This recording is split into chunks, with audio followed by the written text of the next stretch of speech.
വേദി 5-ൽ നാടക മത്സരം ആരംഭിക്കാൻ പോവുകയാണ്. നാടക മത്സരം കാണാമെന്ന കാണികൾ സ്റ്റേജിന്റെ പുറകുവശത്തേക്കായി വരിക. കാരണം കർട്ടൻ കെട്ടിയത് സ്റ്റേജിന്റെ പിന്നിലായി പോയി. വേദി 1-ൽ ഭരതനാട്യം പുരോഗമിക്കുന്നു. Chess number 17.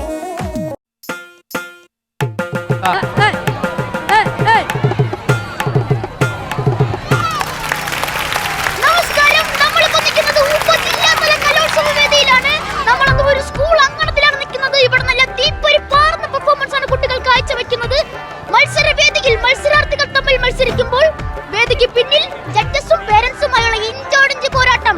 അതായത് കേൾക്കാൻ സാധിച്ചത്. വേദി 3-ൽ പ്രച്ഛന്ന വേഷം ആരംഭിക്കുന്നു. മത്സരാർത്ഥികൾ വേദിക്കരികിലായി എത്തുക. ഒരു പ്രച്ഛന്ന വേഷത്തിലെ കുട്ടി വരുന്നുണ്ട്. എപ്പോ തുടങ്ങും? ചെന്നിട്ടാണോ തുടങ്ങാൻ? ചെന്നിട്ടാണോ തുടങ്ങാൻ? എത്ര ദിവസം കൊണ്ട് മോൻ ഇവിടെ ഉണ്ട്? ഞാൻ 2-3 ദിവസമായിട്ട് ഈ വേഷത്തിലല്ലേ. ആണോ? 3 ദിവസമായി തന്റെ പ്രച്ഛന്ന വേഷം എന്ന കളിയോട് ഇത്രയും ആത്മാർത്ഥതയുള്ള ഒരു കുട്ടി.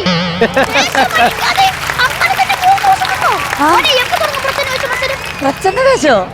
പിന്നെ ഇത് പ്രച്ഛന്ന വേഷ മത്സരത്തിനുള്ള വേഷമല്ലേ? ഞാൻ പാചകക്കാരനാണ്. ഒറ്റനോട്ടത്തിൽ നോക്കിയപ്പോഴേ കലാകാരനാണെന്ന് കരുതി. ഞാൻ അതാ പറഞ്ഞ 2-3 ദിവസമായിട്ട് ഈ വേഷത്തിൽ നിൽക്കുവാന്ന്. നീ പോയിട്ട് വേണം കരിങ്ങാലി വെള്ളം തിളപ്പിക്കാൻ.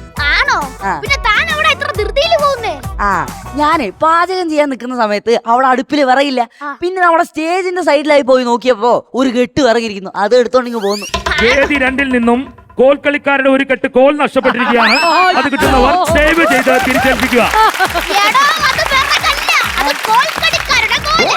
ആണോ? അപ്പൊ തിരിച്ചു കൊടുക്കണ? പിന്നെ കൊടുക്കണ്ടേ? അപ്പൊ ഇന്ന് ഉച്ചക്ക് കരിങ്ങാലി വെള്ളമില്ല.